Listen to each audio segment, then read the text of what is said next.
बिस्मिल्लाहिर्रहमानिर्रहीम। बिछड़ा कुछ इस अदा से कि रुत ही बदल गई, एक शख्स सारे शहर को वीरान कर गया। दोस्तों और मेरे साथियों, आज हम बात करेंगे मोहतरम करामत अली साहब के हवाले से, जो पायलर के भी बानी थे। पायलर एक ऐसी ऑर्गेनाइजेशन थी जिसने मज़दूर तंजीमों को, हारी तंजीमों को, किसानों को और मुख्तलिफ़ शोबाजात से ताल्लुक़ रखने वाले लोगों को इकट्ठे किया था और उनकी तरबियत की थी, और उस तरबियत से उन्होंने फिर अपने हुकूक़ के लिए आवाज़ उठाई। इसी तरह पाकिस्तान बशर फोरम के भी इब्तदाई अगर हम कहें तो करामत साहब ने ही सपोर्ट की, और दूसरी एनजीओज़ भी थी जिसमें ऑक्सफैम, SPO और बहुत सारे ऑर्गेनाइजेशन जो कराची से खुसूसी ताल्लुक़ रखती थी, उनने इसकी सपोर्ट की। तो करामत अली एक रोशनी के दिए की मानंद थे।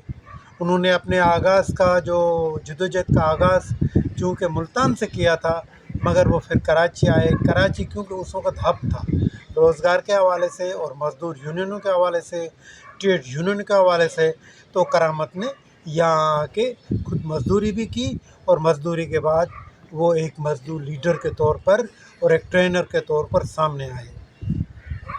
तो उनके साथ हमारी खुद भी बहुत सारी यादें वाबस्ता हैं। पायलर सेंटर में जाना, वहाँ तरबियत लेना, उनके लेक्चर सुनना, और मुझे याद है मैं खुसूसी तौर पर उनकी बातों को लिखता था, और मैं जो भी रिपोर्ट्स वगैरह होती थी तो बहुत सारी करामत के अल्फाज जो थे तो मैं उनमें उनको ऐड करता था।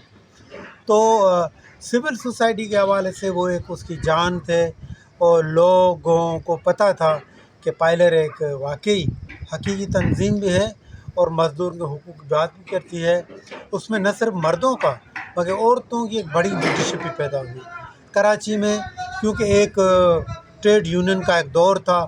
उसके बाद जो खला पैदा हो गया था वो करामत साहब ने पूरा किया। तो उनकी शख्सियत के हवाले से हम जो है वो उनसे बहुत सीखे, और जो भी हमने सीखा है तो उन्हीं हवाले से हम अपनी जद्दोजहद को जारी रखेंगे।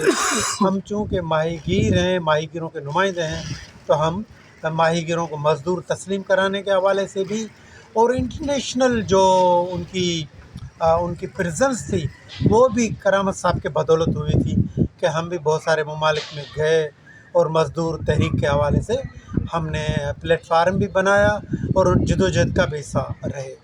तो हम हमेशा याद करते रहें करामत को कि वो एक अजीम शख्सियत थे, और हमने जो भी सीखा है उसको हम अमली जामा पहनाएंगे और जद्दोजहद को जारी रखेंगे।